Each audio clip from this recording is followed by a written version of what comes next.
আড়াই গেছে মুরগি, মুরগিটা বলে একটা ছাগল কোরবানি দেবো।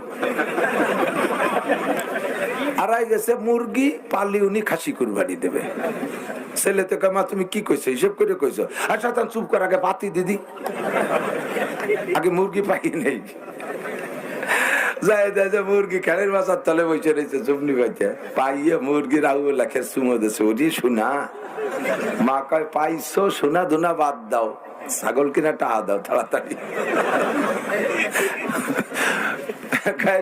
ছাগলের দাম হলো 12-13 টাকা, মুরগির দাম মোটে 1000 টাকা। এই ওরা যায় নাকি? তুমি কইছো তোমার অজীব হয়ে গেছে, দিতে হবে। চুকার, আল্লাহর মনে নাই, ও মনে হয়ে দিচ্ছে। আল্লাহকে আমার মনে নাই। তুই কোন ভয়তে মান্নত করছিস? যাতে শিয়ালে যাতে মুরগি চুরি হয়ে না নেয়, সেই জন্যই তো। যে শিয়ালের ভয়তে মান্নত করছিস সে শিয়াল কিন্তু বাগানে আছে।